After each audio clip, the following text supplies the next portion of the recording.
আজি গৰু বিহু শিৱসাগৰ থানামুখৰ দিখৌ নদীৰ ঘাটত উলহ মালহেৰে পৰম্পৰাগতভাৱে গৰু বিহু পালন কৰিছে। দিখৌ নদীত গাঁওবাসীৰ লগতে বিভিন্ন জাতি বৰ্ণ ধৰ্ম নিৰ্বিশেষে ৰাইজে পুৱাই গৰুসমূহ নদীৰ পাৰলৈ আনে। ইয়াৰ পিছতেই সমূহ গাঁওবাসীয়ে একেলগে গোধনৰ কুশল মংগল কামনা কৰি হৰিধ্বনি দি আশীৰ্বাদ দিছে। একেলগে সকলোৱে গৰুক গা ধুৱাই লাও খা বেঙেনা খা বছৰে বছৰে বাঢ়ি যা মাৰ সৰু বাপেৰ সৰু তই হবি বৰ গৰু এনেদৰেই গোধনৰ শ্ৰীবৃদ্ধি কামনা কৰা দেখা গৈছে। শ শ বছৰ ধৰি দৈকলঙীয়া গাঁৱৰ ৰাইজে পৰম্পৰাগতভাৱে এই গৰু বিহু উদযাপন কৰি আহিছে। এই গৰু বিহু উপভোগ কৰিবলৈ ৰাজ্যৰ বিভিন্ন প্ৰান্তৰ পৰা আহিছে ৰাইজ।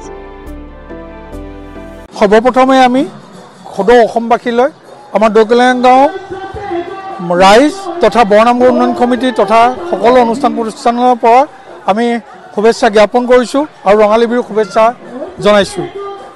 সৰ্বপ্ৰথমে ক'ব লাগিব যে ঐতিহাসিক হিচাপে ৰজাৰ দিনৰ পৰা আমাৰ এই দিখৌ ঘাটত গৰু বিহু আমাৰ পৰম্পৰা ৰক্ষা কৰি সদৌ দৈকলঙীয়া গাঁৱৰ ৰাইজ তথা বিভিন্ন জনগোষ্ঠী লৈ আমি এই দিখৌ ঘাটতে সকলো গোট খাওঁ আৰু ইয়াতে ঘাটত গৰু আনি আৰু সকলো ৰাইজ আহি ইয়াতে আমাৰ আশীৰ্বাদ লয়।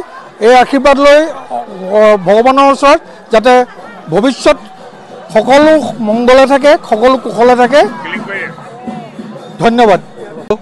তাৰমানে অসমবাসীলৈ ৰঙালী বিহুৰ শুভেচ্ছা জনালোঁ।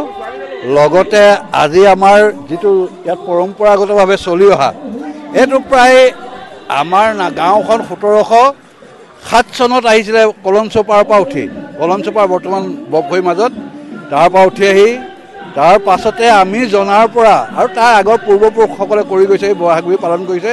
দিখৌ নদীৰ পাৰতে গৰু গা ধুৱাই মাহ হালধি সানি সকলোকে নতুন বছৰৰ শুভেচ্ছা জনাই আৰু আমিও ঠিক সেইদৰে সৰ্ব অসমবাসীক জনাইছোঁ নতুন বহাগ বিহুৰ শুভেচ্ছা।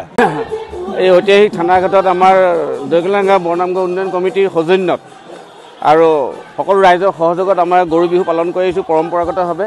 আজিও একেদৰে পালন কৰিছোঁ। আমাৰ গৰু আনিছোঁ, গোটেই ৰাইজ একত্ৰিত হৈছে। ইয়াতে গৰু গা ধোৱা হৈছে, মাহ হালধিৰে চাট মাৰিছে। এইটো আমাৰ পৰম্পৰাগত যিটো কথা যে লাও খা বেঙেনা খা সেইটো কৰি সকলোৱে ফূৰ্তি ফাৰ্তা কৰিছে। বহুতো আশা উদ্দীপনাৰে আজি এই গৰু বিহু পালন কৰা হৈছে আজি সংক্ৰান্তিৰ দিনাখন।